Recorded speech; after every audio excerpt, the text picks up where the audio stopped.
नमस्कार दोस्तों। हमारी आज की कहानी है भाभी को ताना देने पर ननद ने सिखाया सबक। दीपक गर्ग जी की रचना। बिरजू, तू तो शादी के बाद बिल्कुल ही मुरझा गया है। पहले कितना हंसमुख था, हंसना मुस्कुराना सारे घर में तेरे से ही रौनक लगी रहती थी। मगर जब से तेरी शादी हुई और तेरी जिंदगी में सुधा आई, तब से। मैं सही कह रही हूं ना? गायत्री बहन पड़ोस की घर आई।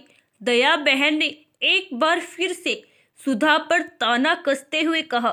दरअसल 2 साल हो गए थे बिरजू से सुधा की शादी को, मगर अब तक घर में किसी नन्हे मुन्ने की किलकारी नहीं गूंजी थी। बस बहाने से पड़ोस में रहने वाली दया बहन गायत्री देवी के साथ सुधा को बातें सुनाने से कभी नहीं चूकती थी। वही सुधा अक्सर भीगी आंखें पोंछकर बड़ों के सम्मान को चुप रह जाती थी, और आज भी वही सब हो रहा था। बिरजू के फैक्ट्री जाने के बाद दया बहन आई और सुधा पर ताने कसने लगी। अब गायत्री देवी बेटे पर दोष तो देने से रही, तो वो भी दया बहन की बातों में हाँ में हाँ मिलाते रहती।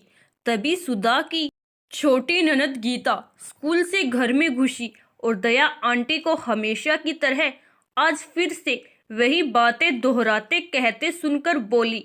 माफ करना आंटी, मगर यदि आपको अपने घर में कोई काम नहीं होता तो यहाँ आकर ये बेफिजूल की बातें मत किया कीजिए। गीता की बात सुनकर गायत्री देवी गुस्से में बोली। गीता, ये क्या बदतमीजी है? बड़ों से कोई ऐसे बात करता है?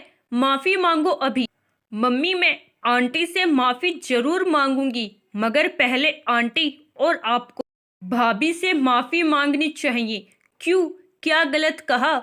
दया बहन ने ये एक फूल भी नहीं दे सकी हमारे परिवार को। शादी के साल भर में ही बच्चे की किलकारियां गूंजने लगती है, और यहाँ 2 साल से ऊपर हो गए हैं। मुंह बनाकर गायत्री देवी बोली। मम्मी, सच ही कहते हैं, औरत ही औरत की दुश्मन होती है, वरना दुनिया की कोई भी शक्ति नहीं जो एक औरत को हरा सके। मम्मी, यदि कल आपकी बेटी यानी मेरे साथ मेरे ससुराल में ऐसा हुआ तो क्या आपको अच्छा लगेगा? नहीं ना। आप कैसे भूल सकती हो? भाभी भी एक बेटी है।